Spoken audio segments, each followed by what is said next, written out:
So Washington State has long held the advancement of renewable and non-carbon-based energy sources as a priority. This can be seen by our membership in the Western Climate Initiative, as well as numerous laws encouraging the production of clean energy and the development and expansion of energy alternatives. In 2006, as you've just heard, the people of the state passed Initiative 937, requiring that a mandatory portion of their energy mix would come from renewable sources. This discussion on alternative energy development and deployment will be moderated by Howard McCurdy, who is the professor and chair of the Public Administration and Policy Department at American University in Washington, D.C., and an adjunct faculty here at the Evans School. And with that, I'll hand it over to him, and I'm sure he has plenty of good questions for us and for our panel members.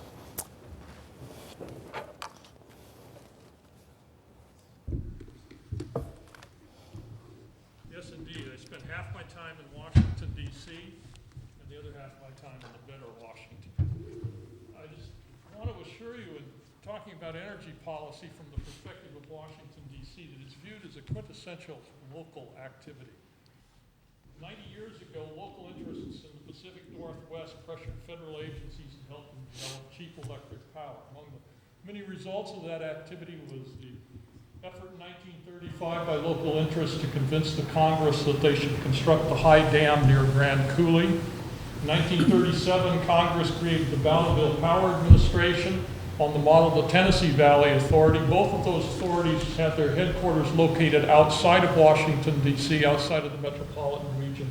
Bonneville Power Administration headquarters located in Portland, Oregon, is charged with marketing cheap electric power to a variety of constituents in the multi-state area.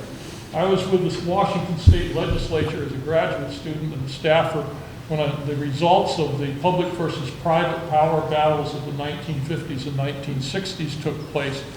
There was no more divisive issue in Washington State than the question of whether or not local utilities should be owned by public or private interests.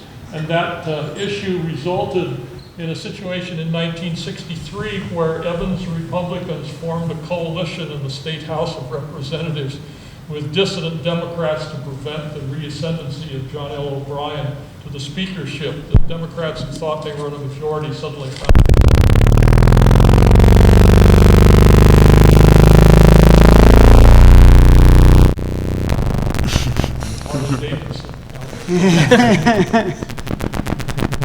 And in 1967,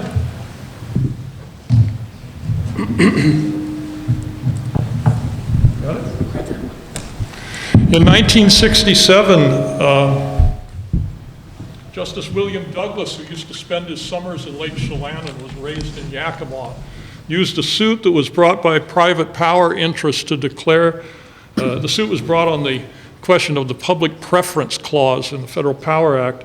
He used that suit to establish the public interest doctrine that was the first step in requiring the consideration of environmental impacts in the location of dams. Local interests are likely to provide a similar influence in generating policies that support alternative energy sources for the 21st century.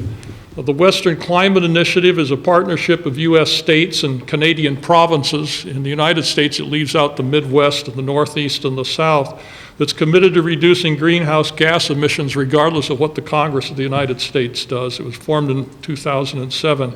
And of course, as was mentioned before, Initiative 937, passed in 2006 in Washington State, requires large utilities to obtain 15% of the electric power that they distribute from renewable resources, solar, wind, but excluding hydroelectric power generation.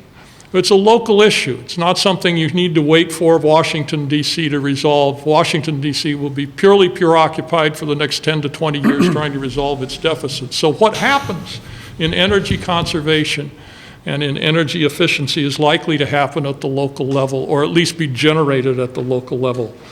We have on the panel today some of the players who represent those interests in 21st century energy policy for the state of Washington.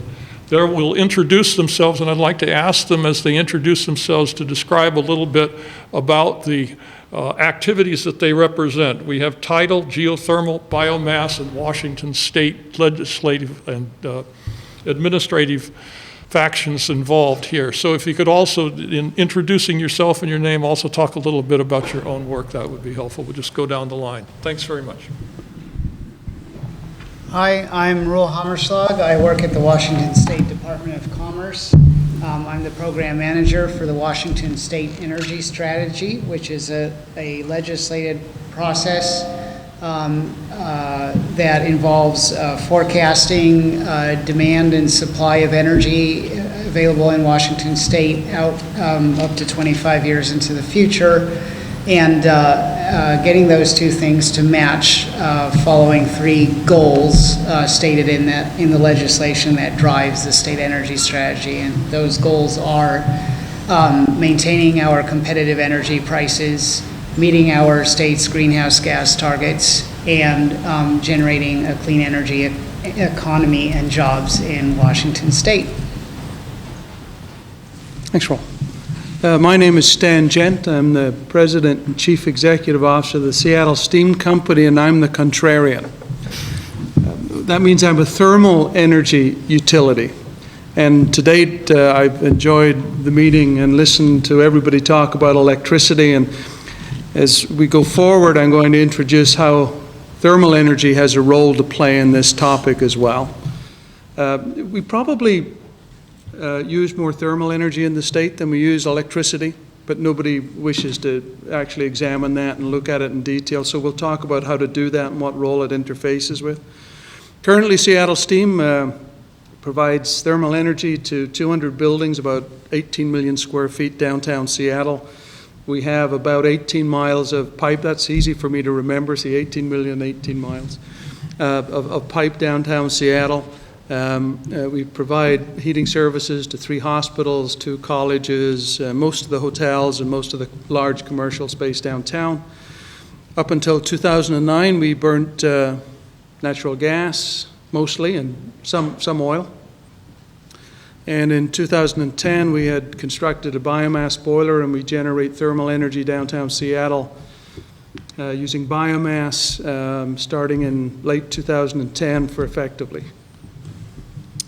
I'm Trenton Cladouas. I'm a geologist at Altarock Energy.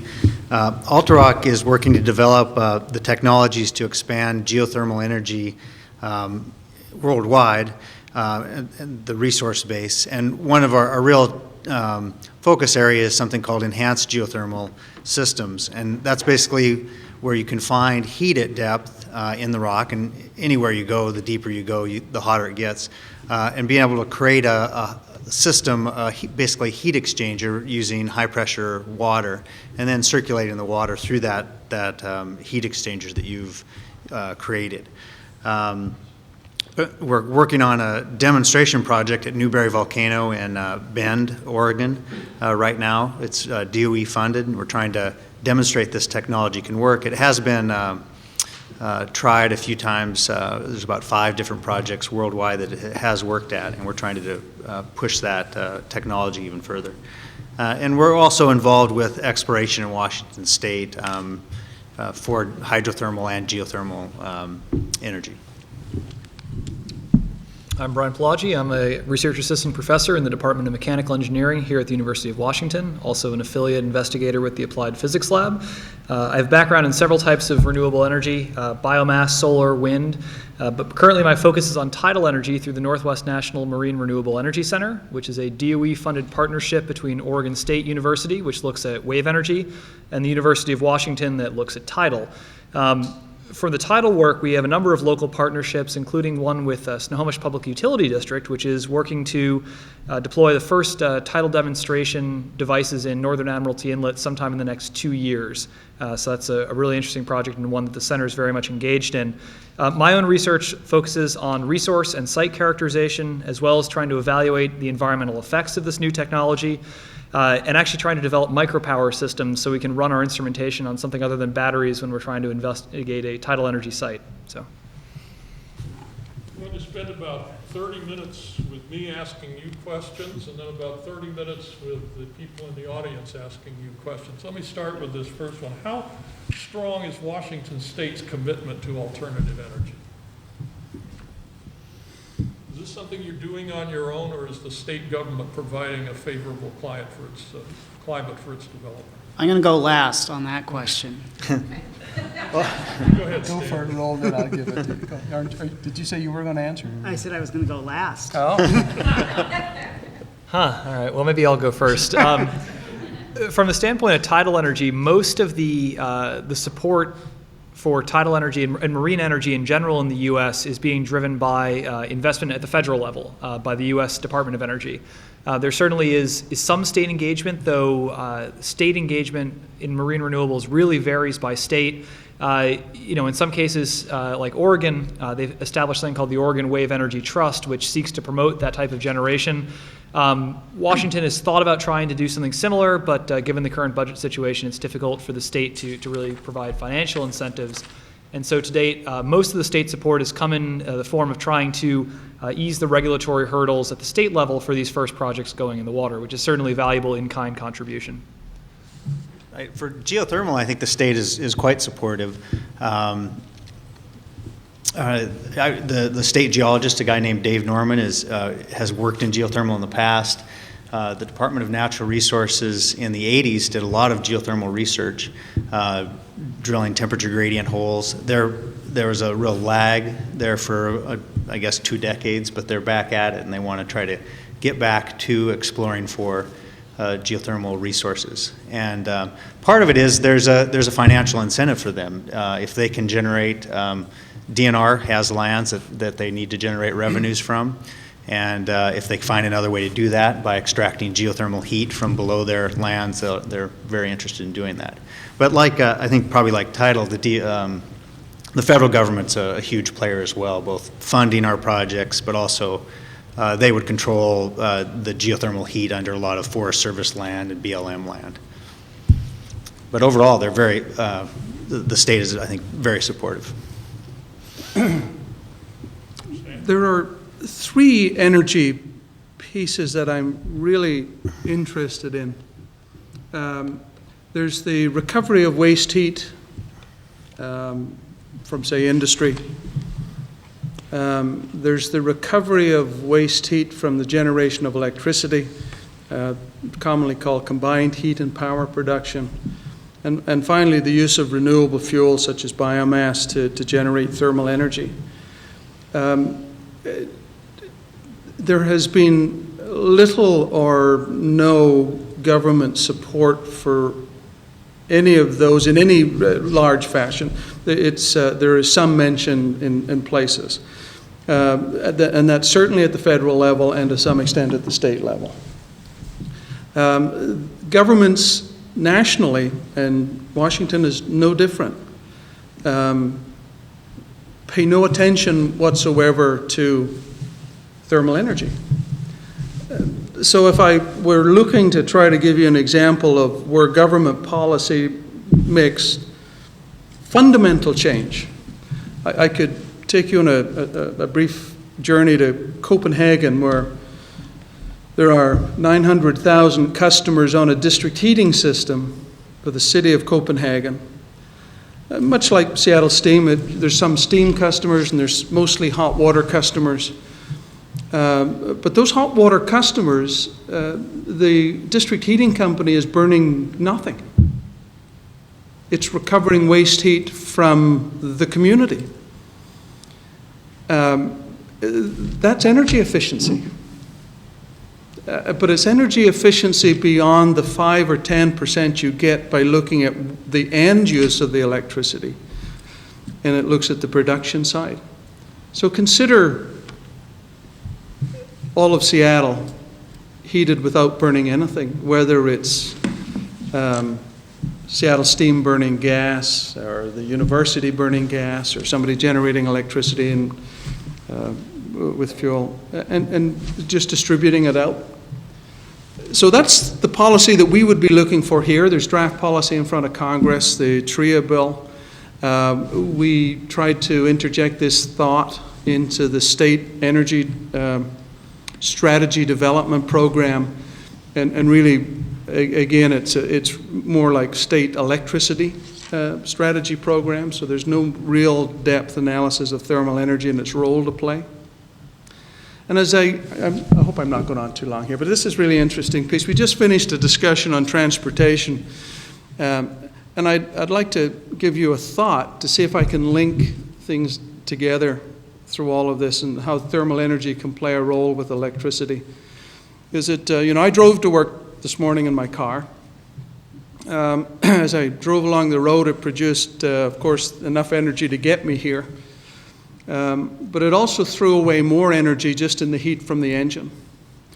So if I take that old engine out of there and put an electric motor in its place, anybody own an electric car yet? No? Come on, guys. You can do this. So if it were an electric motor and I generated the electricity down at my plant and recovered the heat, then the heat that used to be blown away by the car could be heating buildings. So when I look at a bus that's a diesel or even a diesel hybrid bus, I see heat coming out of it that should be heating buildings. So I view the world differently, and I see the linkages that thermal energy can bring together. And until we put thermal energy on the table, along with electricity and things like transportation, we can't solve the puzzle. It's like trying to do a jigsaw with a piece missing. It's frustrating for everybody. I mean, we seek answers that we can't find. Denmark has got more wind power than it can use when there's a high wind blowing, which is great. So they are really, really interested in energy storage, right? University studying it, right? Electrical engineers are in it. They're designing flywheels and spinning this and batteries of that. They have a very simple approach. They just store it as heat. And then when the storm has passed, they've got all of this stored heat, and then they heat their homes with it. We did that 100 years ago. So there's no issue there. So the policy that I'm looking for goes beyond just electricity. I-937 creates as many barriers as it creates incentives. If you try to do combined heat and power in I-937, you can't get it passed because that might reduce the amount of windmills that go up, even though the reduction in carbon would be greater at a lower cost. So, thoughts to bear is that policy is absent for thermal energy and it should be on the table as everything else. Beat that one, Roll. Okay, I will. So first of all, just going to the question itself, it's kind of an interesting question, how strong is state support? Well, what do you really mean by that? What is the state? And there's a degree to which the staff and the administrative structure in the state is more or less supportive of energy initiatives. And then, of course, every 4 years there's a new governor in place that directs that staff in different ways. And then, of course, there's the history of our legislation and the playing field that it creates. And those are all different things, and they all have different lifespans, as it were. And I would say in our state, the staff have been very supportive of efficiency in particular and advanced and clean energy in general. This particular governor has also been quite supportive on this topic. And our history of legislation is not bad, could be better. I-937 is a particularly potent example here because it's an initiative. The voters had to act on their own to get that into law.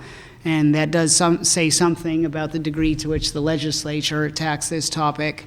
On the other hand, we do have Senate Bill 6001, which sets concrete greenhouse gas targets for Washington State out to the year 2050. And I would say on a global and national scale, it's widely accepted that the primary driver of energy policy right now is the threat of climate change. So having goals regarding greenhouse gas reductions in law is probably the best technology-neutral policy the state can have in terms of pushing energy systems forward without necessarily specifying exactly which kinds of technologies should be doing that. One of the problems that creeps into laws like I-937. As far as answering some of the issues Stan brought up, I would strongly disagree that we are producing an electricity strategy. It is a state energy strategy, including all sectors and all forms of energy. And in fact, the strategy that will be released at the end of this year is going to be focusing on transportation energy, not on electricity. In addition, it will also treat distributed energy systems, including combined heat and power and heat energy. We had an update to that state energy strategy released last year, so sort of a warm-up, if you will, for the big one that will get released at the end of this year.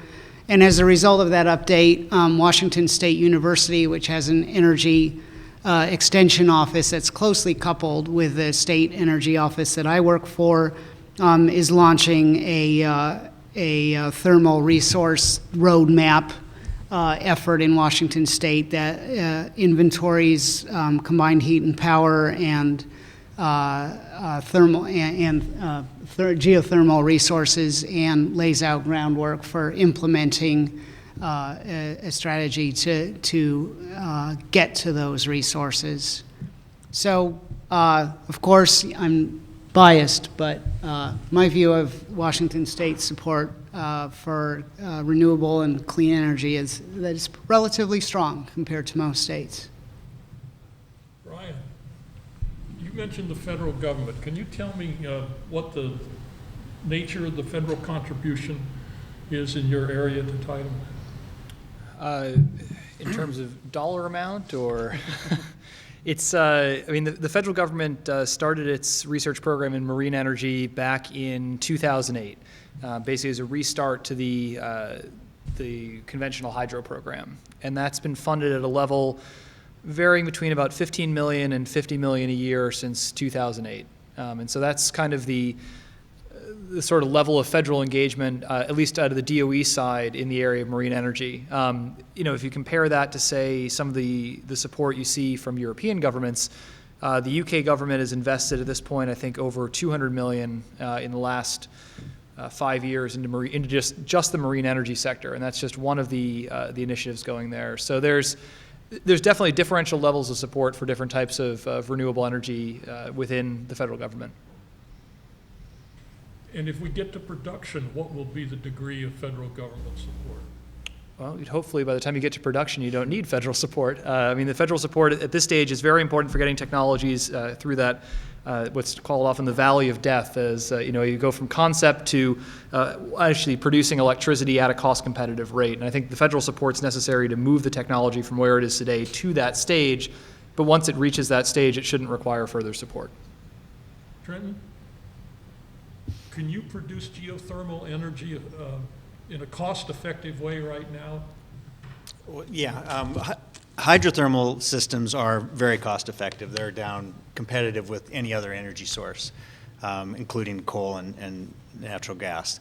So below 10 cents a kilowatt hour. That's a fairly limited geographic range that kind of power can be done. California is about, right now, 80% of hydrothermal power in the U.S. That's mostly in the geysers and down in the Imperial Valley. There's about 2,500 megawatts generated geothermally in California. Nevada's second at about 500 megawatts. So that can be done economically. It's, you know, and there are some countries like Iceland and Indonesia which produce, in Iceland's case, pretty much all their electricity is hydrothermal. But there's probably, even with, say, the discovered resources, or maybe you can triple that amount in the U.S., maybe to about 10,000 megawatts. If you count in maybe undiscovered resources, you might be able to increase that by a factor of 10. So that's a fairly limited range. And basically, geothermal could probably produce about 10% of the U.S. electricity use if we develop all of the hydrothermal systems.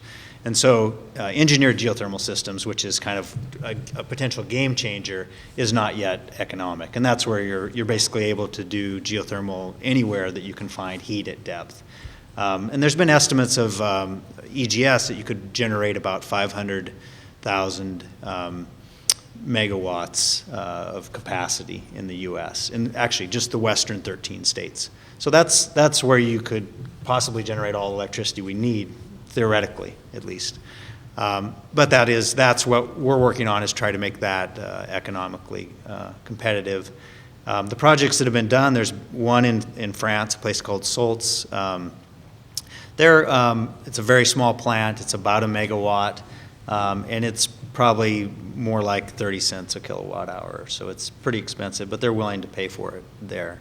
And there's also some projects in Australia that have been built but really aren't competitive yet.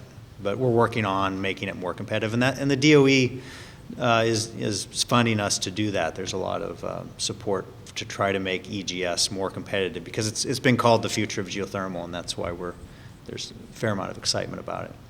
Does federal support for conventional electricity sources, coal, gas,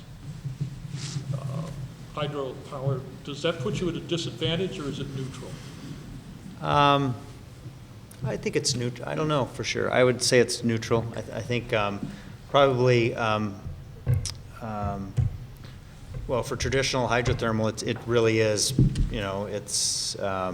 it is competitive with those other types of energy. So I don't think it's the cost so much. It's really, for us, it's developing the technology at this point.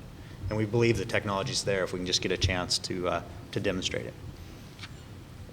Stan, does the presence of government have any effect on the cost effectiveness of your supply?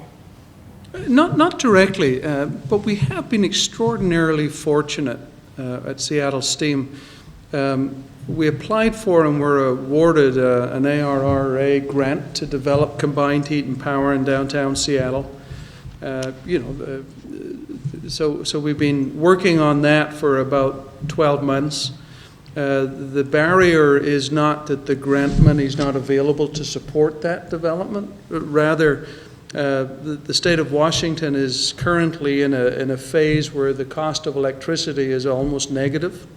That is, Puget Sound Energy or Seattle City Light can buy power at a minus cost. Now, of course, that doesn't last all year long, but it is having a major impact on the cost of generation. The biggest barrier embedded, even with the federal government grant, is that our Utilities Commission is a lowest cost evaluation after the event. So if Puget Sound Energy were to, for example, buy the power from this combined heat and power plant, while it would have the lowest cost energy, that is the sum of all of the energies produced for the cost of production, it wouldn't have the lowest cost for the electricity component.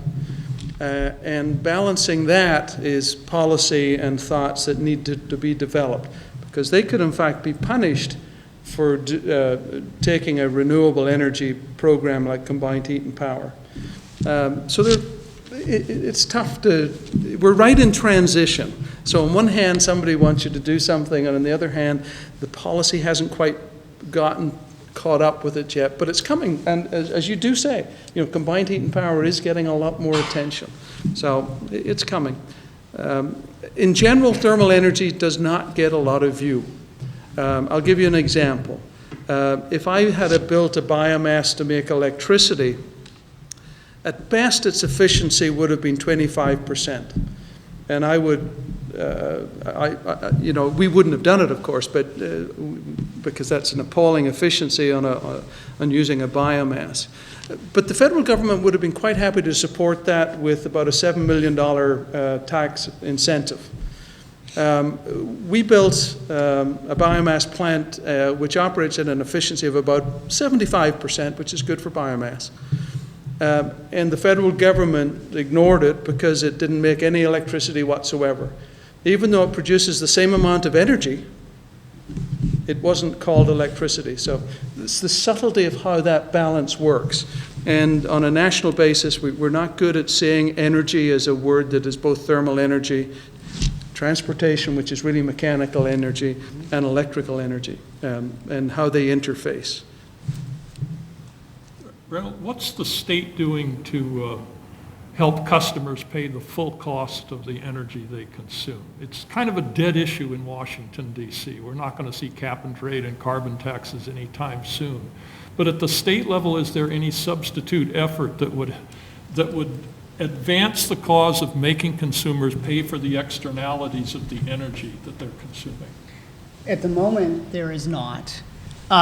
There have been, well, there are several proposals on the table, among them duplicating the cap and trade system that has been deployed in British Columbia. Good. Another one being implementing a low carbon fuel standard, once again similar to what's been deployed in California in this case.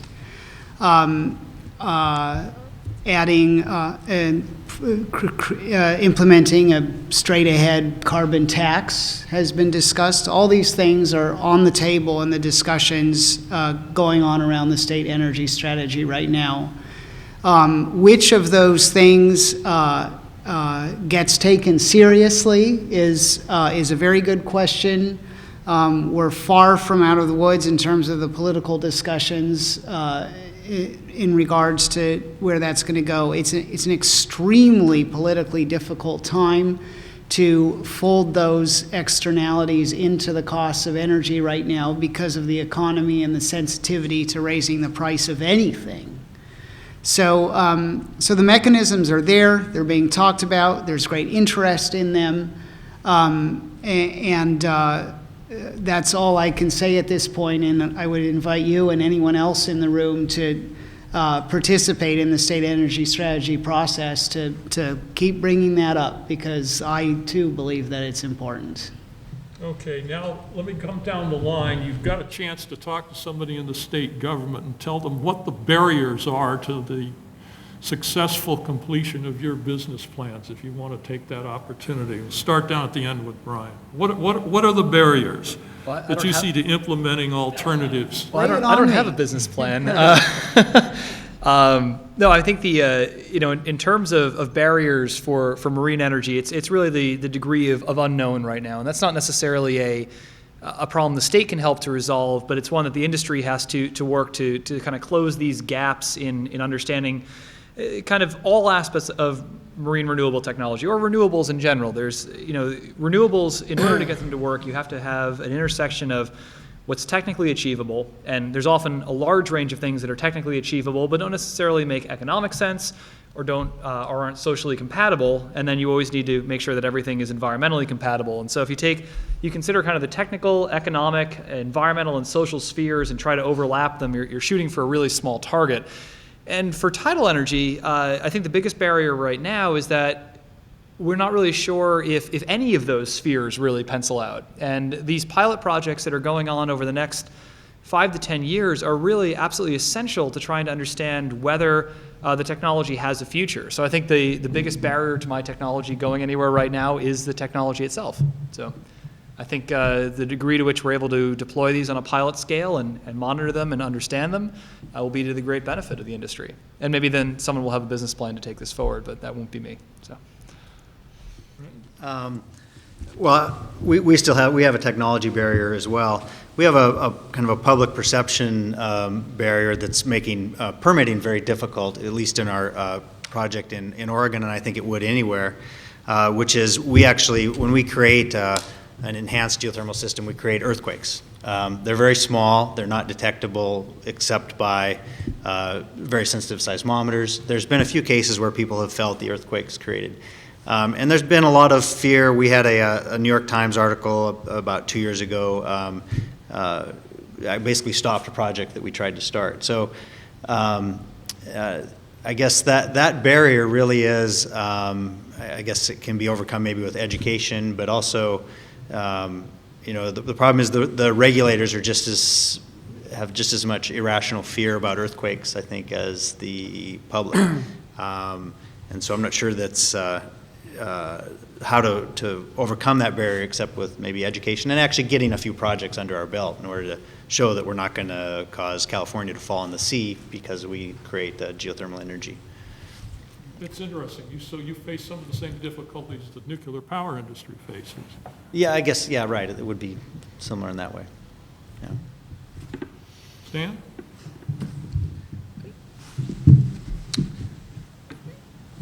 There are, there's a very simple thought, which may or may not have a lot of merit, but if you simply replaced, every time that there's a policy on electricity, if you just simply replace the word electricity with the phrase electricity and thermal energy, I think you would empower utilities and companies like Seattle Steam with sufficient clarity that they can do these things that I've been talking about. That is, go seek out waste heat because it's valuable. I agree entirely that in today's economic conditions, valuing carbon as a number that's going to appear on your gas bill or your electric bill or your natural gas bill at home is going to be extraordinarily challenging. But at the same time, utilities are making decisions for the next 40 years. And because there's no value in a future for carbon, it's not necessarily being put into the business plan to make decisions for the future. So we're already putting in place technologies today that will last for another 40 or 50 years. So I worry that we can't create a policy that, even though it's not implemented in terms of there's a carbon tax today, if we required utilities to value carbon, and in fact there is some of that starting, there is a carbon, if you apply for a permit for an energy facility, they do calculate the life cycle cost of carbon, and it's applied, and they value the carbon at, I think it's $1.60 a ton. Well, $1.60 a ton is nothing. But if you had a policy that actually give direction, then we could change things in the future.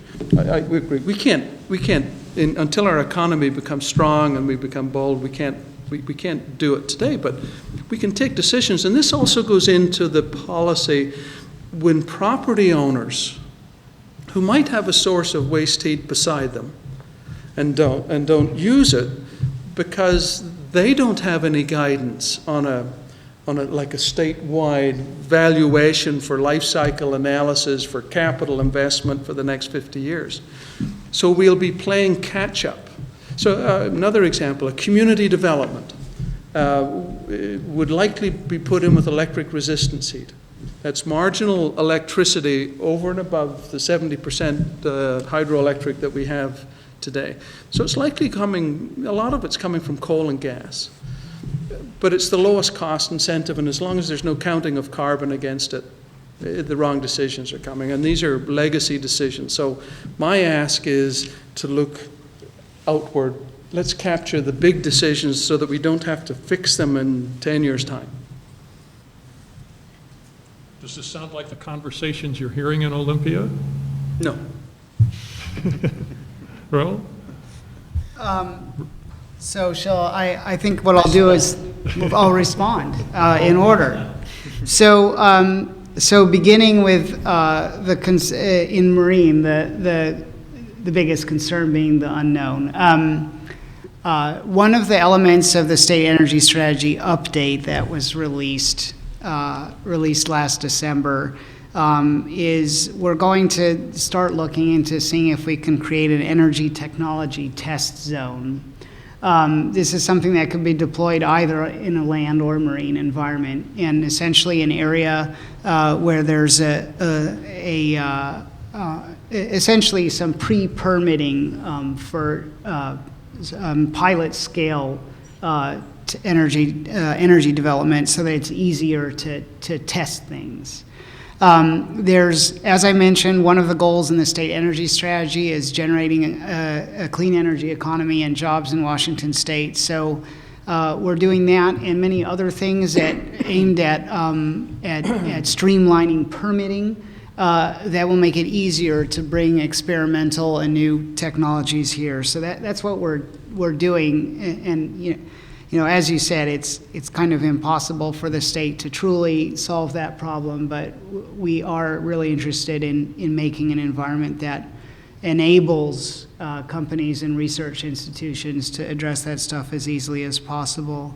Trenton's point about the public relations problem of enhanced geothermal, I'd say there what we do is we're educators and researchers. And for example, when we go through the process of creating the larger state energy strategy this year, there's a technical experts panel that is prescribed by the legislature to support the process, and the various energy technologies that are potential contributors to energy supply over the next 25 years, and EGS would certainly be among those, will get objectively assessed and will say something about the reasonableness of those. So, and we have gone to bat for technologies that we feel are reasonable and that are being stonewalled by unreasonable objections. We just went and testified.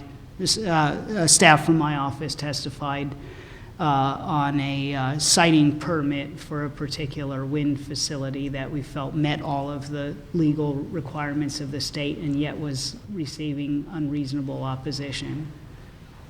And then on district heat, basically, Stan, I agree with the weaknesses you've pointed out, and they're very systemic. The fact that we tend to think electricity when we say energy, that we have a long legacy of that in this state. And I agree with you, and I'm certainly working to try to change that.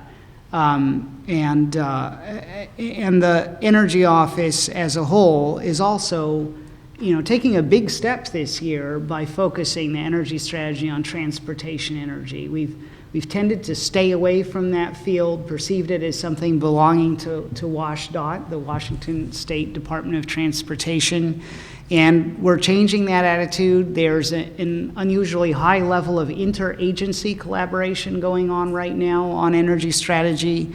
And I hope that will solve, well, not solve, but certainly improve the issues that you brought up, Stan. And of course, you also mentioned valuing carbon again. And as far as that goes, I'll just refer back to the answer I gave to Howard when he brought it up. All right, your chance now. Please step up to the microphones. I have a half an hour for you to grill these entrepreneurs and the representative from the state government. We're an entrepreneur too. A policy entrepreneur.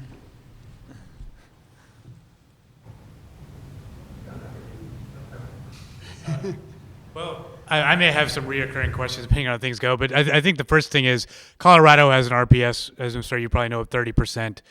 California at 30%. Ours is 15% by 2020.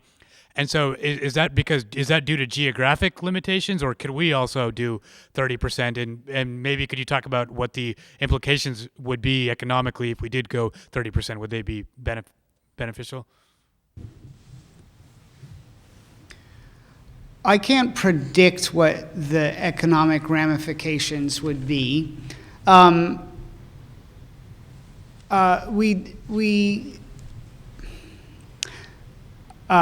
Gosh, this is such a complicated topic. We have a tremendous amount of very long-lived fixed assets in this state in the form of dams. It's hard to squeeze in that much additional new generation, and even under the 15% goal we're faced with now, some utilities are essentially faced with the threat of raising the rates to their customers because they are being forced to acquire renewable energy resources that they don't need because their load is not growing, simply because the law says that they must have a certain percentage of renewable resources and the rest of their assets are fixed and they can't get rid of them. So that's a fundamental and serious problem with I-937, and a higher goal would make that problem even worse. Technically, there's nothing in particular about Washington State that prevents reaching high. We've got plenty of solar, especially on the east side, and the wind's here. We've got offshore wind. I mean, it's all technically possible, but the political and economic barriers are substantial. I just add a thought, because this is so important.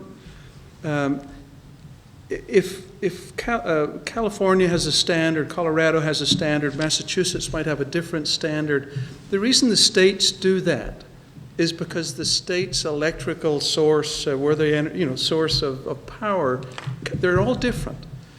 And in our case, I think your presentation, you said the state of Washington has 70% hydro.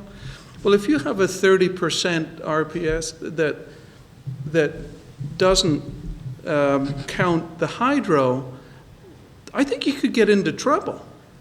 And I think, so there are reasons why it's 15%, but if you don't see that, you could ask for 30% and you'll end up paying outrageous stuff. Again, if you put more windmills in and use up the space, then maybe the combined heat and power plant that might heat downtown Seattle can't go. But so you're burning natural gas down there, and you didn't need the windmill in the first place because it was hydro developed. These are complex issues, and it's a delicate balance between all of the energies. When we all go out and buy our electric cars, that'll change the pattern again. So it's very complex. Be careful what you wish for.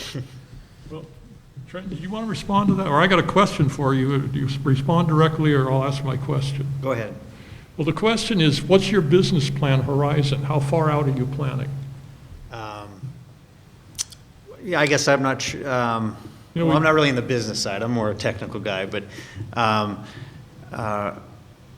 and most of our business, really, we're very much focused on the California market. I think even if we generate power in Oregon, we'll be selling that renewable power to California. And that's actually the residents in Oregon don't necessarily like that we're sending that power down there. But I think because of the structure of electricity markets, California is going to dominate.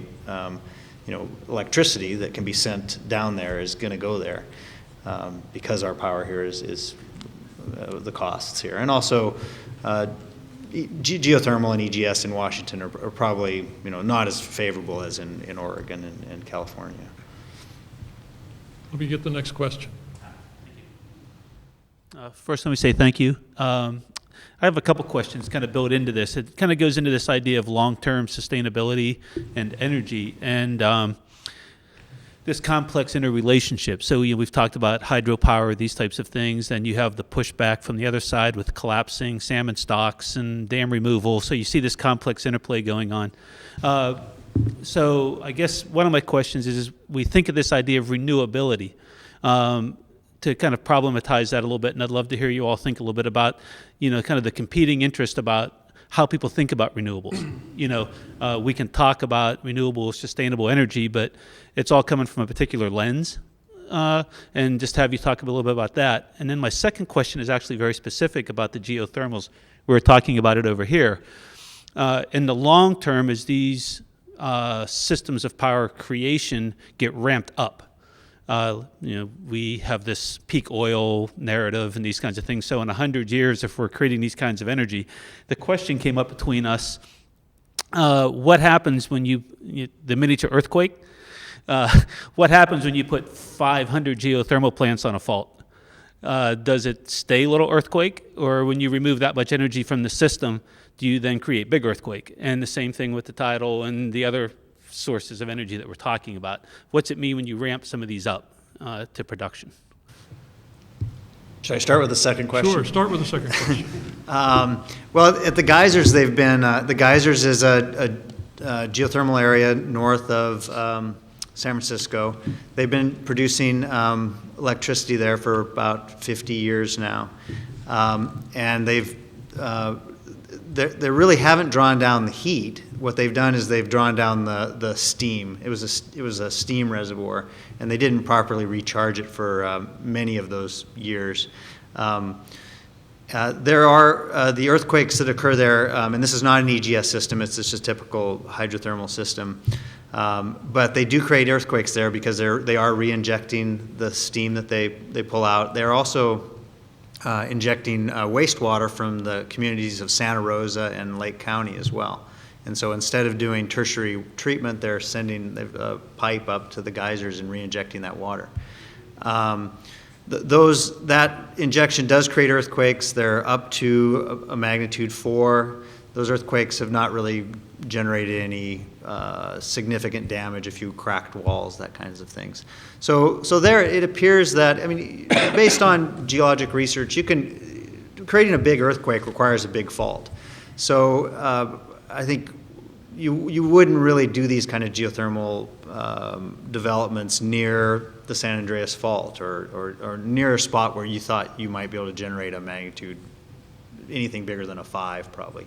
And for a magnitude 5, you need a fault that's several kilometers long, and that's not a fault you're likely to miss. So just based on what we know about earthquakes and geology, we can cite those plants, those 500 plants, safely, I think.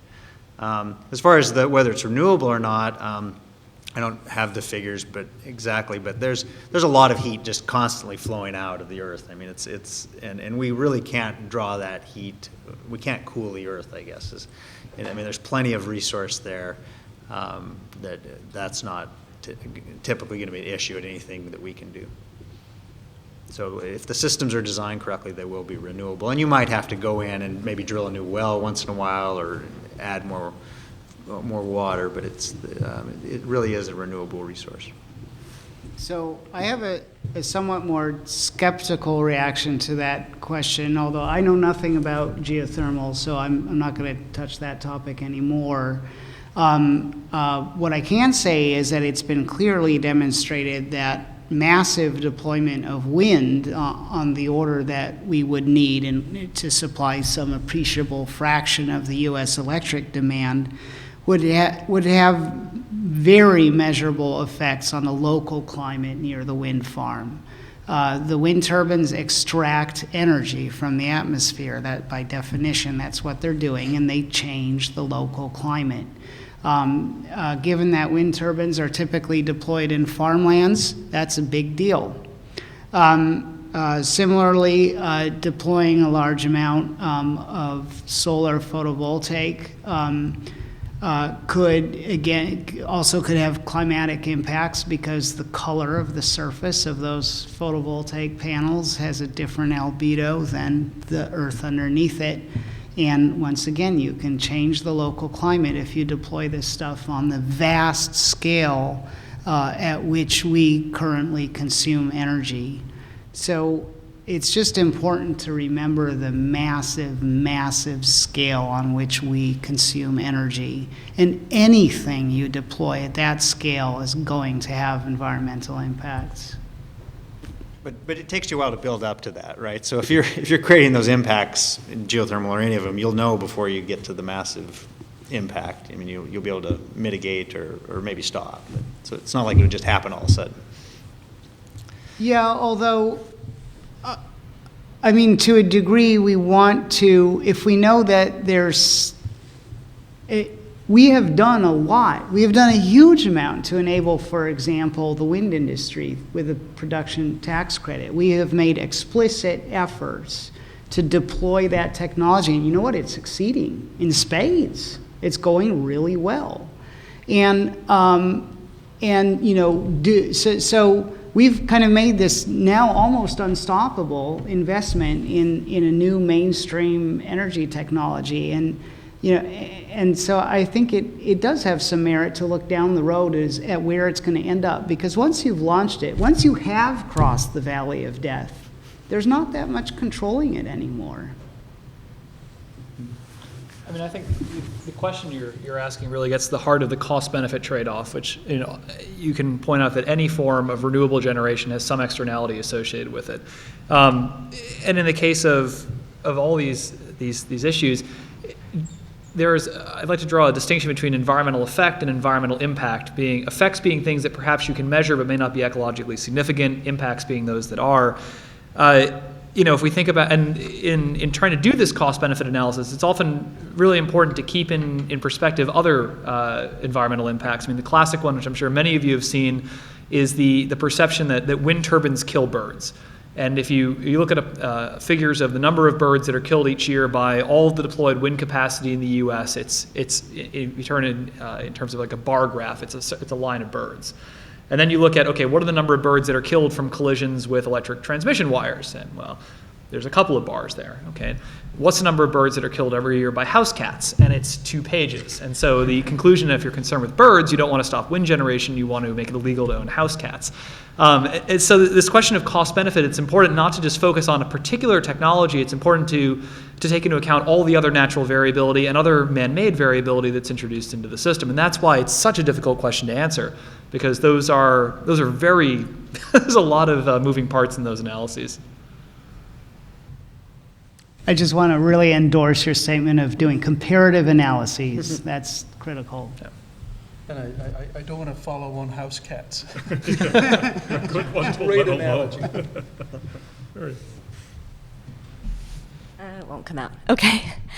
I was wondering if you could talk a little bit about technology neutrality and how well you think if you think the state's policies do a good job of being neutral and enabling different technologies to move forward, if you think that there should be less of that it's better to pick some winners and have more of a policy hand in that.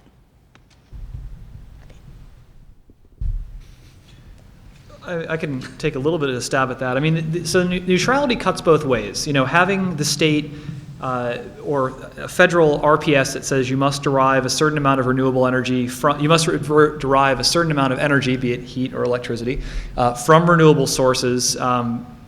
Certainly it's wonderful in the neutrality in the state that the state is, or the federal government is not picking a winning technology. The problem is that the people who actually need to implement that strategy, say it's a utility that has to go with the lowest cost, then says, okay, what's the lowest cost renewable? And by virtue of trying to be, in terms of electricity, in virtue of trying to be neutral, you're basically biasing things towards wind, because that's the one that's furthest along the development path line. And so the UK has certainly wrestled with this issue a little bit in terms of trying to promote different sectors of renewable generation. They have something called a ROC, a renewable obligation credit, very similar to the production tax credit we have in the US. And initially they said, okay, every megawatt hour of renewables that comes online qualifies for a ROC, and that just promoted wind power. So now they're thinking about a kind of a differential structure where a marine energy ROC a marine energy megawatt hour is worth 2 ROCs, as opposed to a wind is worth half a ROC, as opposed to solar is worth, somewhere in between. So that neutrality kind of cuts both ways, and it's a difficult policy to put in place.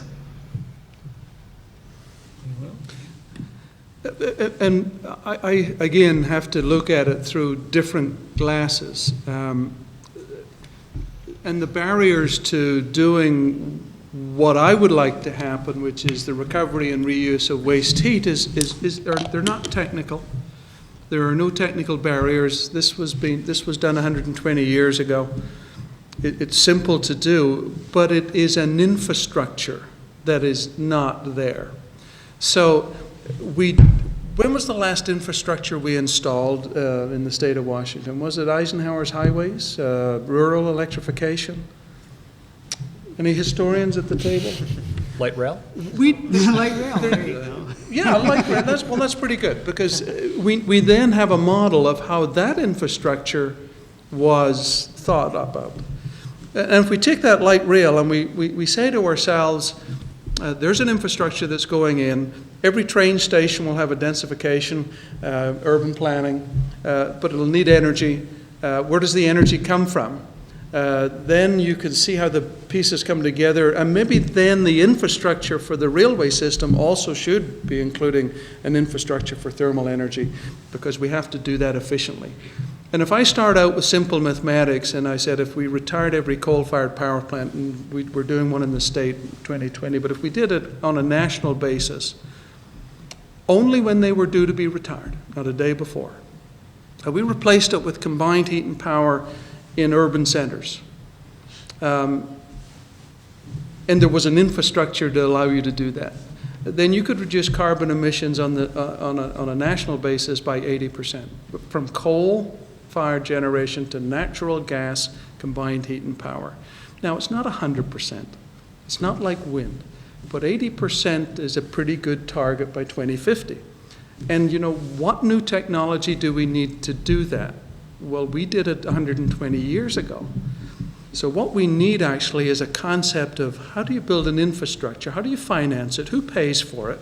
Does it cost a lot? Is it economic? All of those questions, but they're not really being examined in any meaningful way. So I look at it differently. It's not a leading technology, which one's going to be a winner or which one gets more incentive. We have all of the technology, but we have none of the policy. We have none of that depth of energy management, and whether or not we want a thermal energy infrastructure, perhaps we don't. So, as far as neutrality, I know I can speak that we work with Snohomish Public Utilities, and they're quite an innovative utility, I think, and they've gotten to the point where they're, I think, up pretty much using as much wind as they want to use, as much as they can get across the Cascades, as much as that unpredictable energy source they can deal with, and so they've started to look to diversify in other renewables, and I think that's part of why they're interested in tidal and why they're interested in geothermal as well.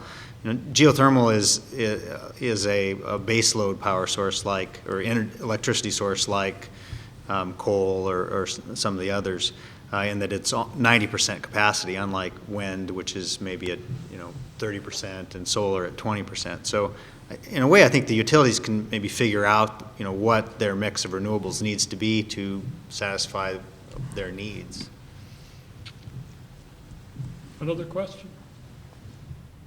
I just want to say thank you. I am not in the energy field at all, but I found what you've discussed today to be absolutely fascinating.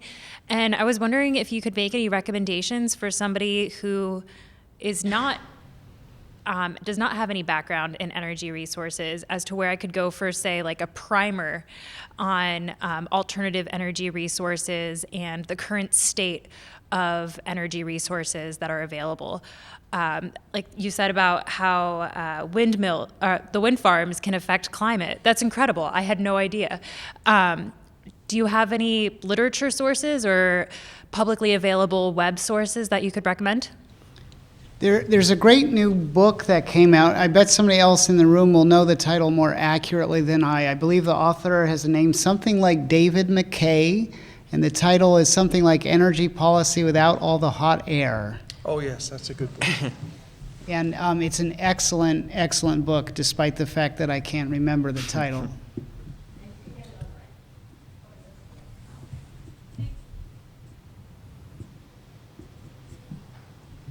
Any? Hi. Oh, can I ask a question? You spoke about renewable energies affecting climate. Has anyone compared that to how much fossil fuels are affecting climate? Because it seems like they shouldn't be comparable at all, and alternative energies seem to be what we want to go with. Does that? Wait, say the question one more time. Well, so local climate can be affected by renewable energies. Has there been any modeling of that? I guess I'm changing my question now, but has anybody done any regional climate models of this to see, because there are not in my backyard people, but have people looked at this from a scientific perspective to Yes. see? Yeah. There has been. I mean, I only know of one study published in the.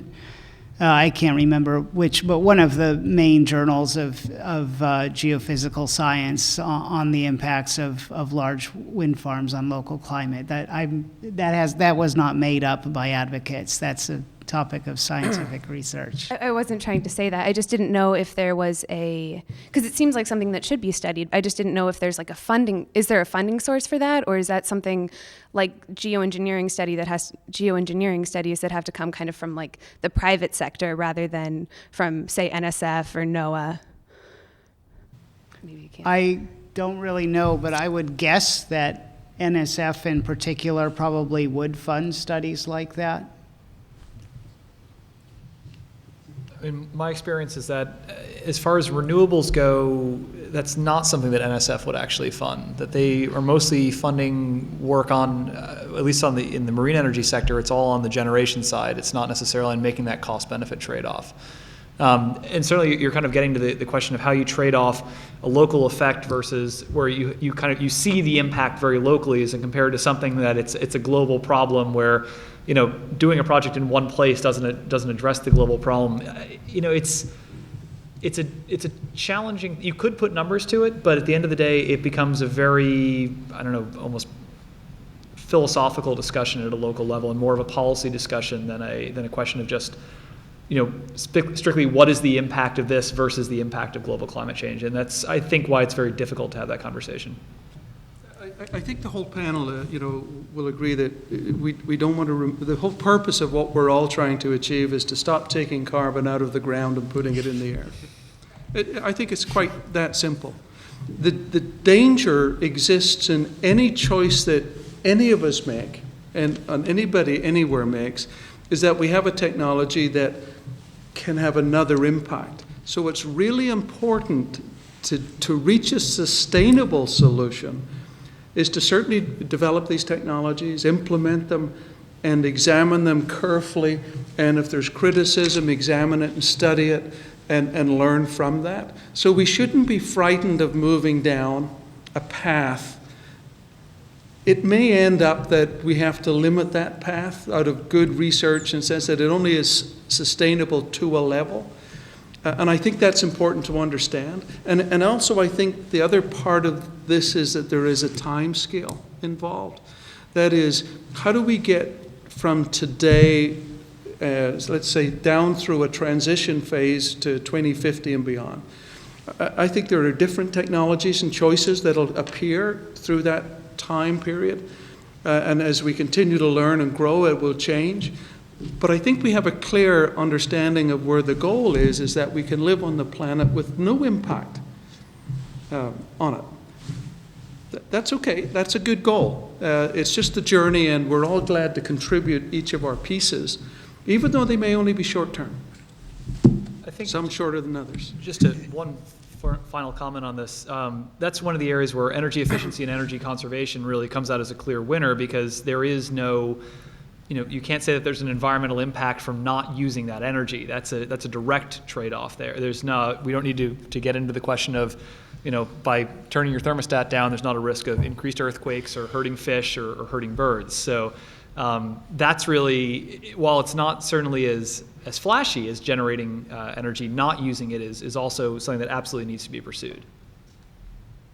We have time for one more question. I'm not sure we have time for the answer, but we have time for the question. If I can get it out, I'm a little bit hoarse. You mentioned that SNOPUD is looking at both marine tidal and geothermal, and I was wondering if there's other public utility districts that are looking at alternative energies, and if they are, what other energies are they looking at, and if they aren't, what do you think the barriers are? In Washington State, as far as I know, SNOPUD is the utility. Let's see. Well, I think there's Skamania County utility has expressed interest in geothermal. They've got Mount St. Helens in their district. They haven't done much about it. I think SNOPUD is by far been the most aggressive on geothermal. There is, if you go into the Columbia Basin, there are geothermal heat pumps used. Ephrata and Yakima both have district-wide geothermal heat pump systems that have been in place for, I think, 20 years or more. So that's geothermal heat pumps is kind of a different thing. It's kind of more along the lines of no, okay, but district heating systems that there has been that interest. But as far as geothermal electricity, I think SNOPUD's definitely a leader in this state, at least. And Seattle City Light, which is a municipal utility, another type of public ownership, they've been an aggressive acquirer of wind resources. Chelan County PUD has been pretty aggressive about doing distributed solar generation. Grant County PUD has been looking at ways to add capacity to their conventional hydro systems. Certainly Snohomish has been looking at a lot of different ideas from both the generation side and the conservation side. My experience has been that the public utility districts and the municipal utility districts have a bit more flexibility here. They get to kind of take into account that what their kind of stakeholders' public good is in pursuing some of these areas that a private utility, from their standpoint, their mission is, bottom line, deliver the lowest cost of energy to their ratepayers. And that puts them in a very tightly constrained location, space about what they can really pursue. And I think the public utilities get to act a little bit more long-term than some of the private utilities. I've only one comment on geothermal, and it's by way of a caution and perhaps clarity. I think everybody in the room today understands that we actually have represented real geothermal energy. That is, it's heat that's in the ground at great depth, and it can be brought up, and it's generally to make either heat or use it or electricity. There's a whole industry that has used the word geothermal. It's called ground source heat pumps. And ground source heat pumps, while they're very efficient, they may not be in and of themselves a low carbon product. So you might have a salesman come to your home and say, I'll take out your nice gas-fired furnace and give you a ground source heat pump. He will call it geothermal. Please don't get confused between this one and that one. That one will produce more carbon than your actual gas furnace in most cases. I want to thank the panelists for taking the time to come and help inform us on these issues. I certainly came away a lot better educated about the issue than when I came in, and that's the purpose of education.